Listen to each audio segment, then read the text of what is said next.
Hello, welcome to NFI online video tutorials. My name is Rajvir and today I'm going to teach you about Scada. Alright, in this series of video we are going to see what is Scada, what are its application, how to install Scada in your computer and how to design screens in Scada software and how to link that with your PLC to read and write the information. Okay, these are the typical things we are going to learn in this course. So this covers generally the basic aspects of Scada. So starting with what is Scada, I'm going to start this slide. Scada stands for Supervisory Control and Data Acquisition. So if you see these keywords, starting with supervisory means which is at the top level. All right, control means we are controlling something, and data acquisition means you are acquiring the data, you are reading the information, right? So supervisory control and data acquisition itself means it's a software which is used to control the hardware, which could be your PLCs, PIDs, drives, servos, and which is also acquiring the data from these devices into a computer system. All right, this is the communication network. This is a SCADA system in which it is acquiring the data of these RTUs and also writing the values. So it's controlling and acquiring. It's both, combination of both. It's more like you can say that HMI is something which a SCADA can do. All right, so let's move beyond, starting with SCADA architecture. In SCADA architecture we have a control center. Here you can see a computer system written SCADA here, connected by a main hub. Now this is an Ethernet port. Okay, so this is a PLC is connected by Ethernet board, and this is overall connected to a CPU. Okay, this has assigned some IP addresses which is read by this computer system. Now this PLC is connected to various field instruments. This could be your temperature scanner, or it could be any the sensors, and it could be sensors or actuators, various analog or digital. These are connected to your CPU, your PLC. Okay, and PLC is connected to your computer via main hub. So this PLC, this PC has a SCADA software inside which can interact with these field instruments via a PLC and this communication network. Okay, in this case it's Ethernet, and this computer is also connected to various other PLCs, unit 1, unit 2, unit 3. It could be multiple units, all right, based on this main hub. So this HMI, this is a human machine interface which is individually connected to the PLC. All right, so this is independently controlling and monitoring this PLC, but if you need a control station which can read the information from all the units, you need a SCADA system. Okay, so this is connected to all other units via a main hub. So this is the basic architecture of SCADA. Now let's see an example of the SCADA architect. Now you can see here we have a pump. All right, now this pump is having some of its own function. Now this is controlled by a PLC. All right, you can see this is a tank. This is a level sensor which is giving information to another PLC, and this is a solenoid valve. So here we are controlling the level, okay, and here we are controlling the speed of the pump. So this is a kind of a process in which we are controlling the speed and we are controlling the level.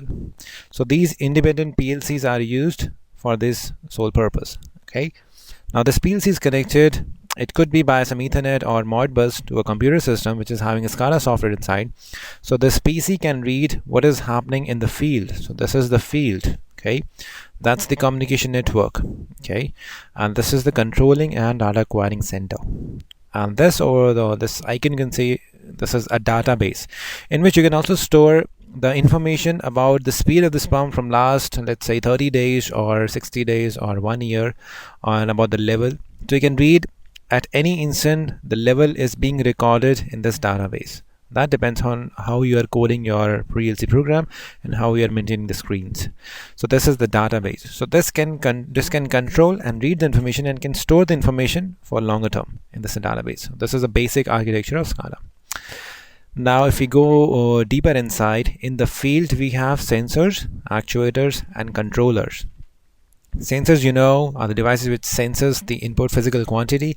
Actuator is the one which controls that quantity, and the controller is which is in which you write the algorithm. So we have two types, digital and analog, in the field.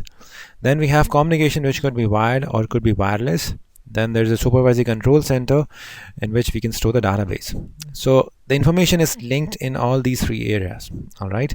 To see what are the sensor and actuator could be. So sensors could be your pressure sensor, could be temperature sensor, proximity sensors, level sensors. Okay. These are the four typical sensors we have in the industry. Actuators could be valves, could be motors, or could be pumps. Okay. Controllers could be PLCs or PIDs.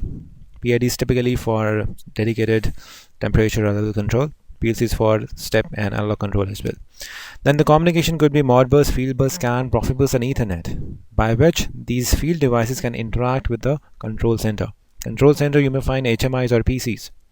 So this HMI or PCs are controlling these field devices via communication network and also acquiring the data here. So this is the whole loop of Scada. So the data can be acquired, you can display that, the information can be displayed, supervisory control is there. You can also add some alarm and tagging, okay, and data logging can be done. So it says a typical industrial control system is the one which is used to monitor and remotely control critical industrial processes. So there we need a SCADA system in which you have some critical processes which we need to control and monitor at a larger scale. Okay, so typical application of SCADA includes in food processing industry. Now if you can see here, this is a food conveyor lines, and this is a typical screen in which we can control the opening and closing of valve. You can control the temperature, you can control the flow, and you can control the level as well. Typical three processes we have which you can control: level, flow, and temperature. Okay, this is for the food industry. This is how you can make screen to depict what's happening in the field. This is a field and that's the control station. Another example is chemical industry. From outside you will see a big tanks, things like that. In the screen you can visualize the level, the temperature, and the flow of the liquid inside this tank in this SCADA screen. So you can see here closely, here it is written start, stop. You can start and stop the pump from here, and we have several set points. This is a GPM, this is the flow of what is happening inside the pump, and here you have a backwash filter pump. You can on and off, you can read the readings of this pump on the screen. So everything is happening online here, plant status, or what is happening actually in the field. So this is the control station. So you can monitor the data, and if you think that something is wrong, you can put it in the manual mode, or you can stop the pump. So this is the controlling. What these values are, this is the data acquired. Okay, so this is data acquisition, these values, and controlling for those. For controlling you have these buttons. So two things are happening all together. Another example could be water treatment plant, in which this is a typical layout of a water treatment plant in which you can see the liquid, the level of the liquid, the temperature, and the flow. All these are the three main areas you can see. So that was the three basic applications of SCADA, and if you have any doubt, give me a comment. In the next video we'll see how you can download a SCADA software for free. Alright, let's see that in the next video. Thank you.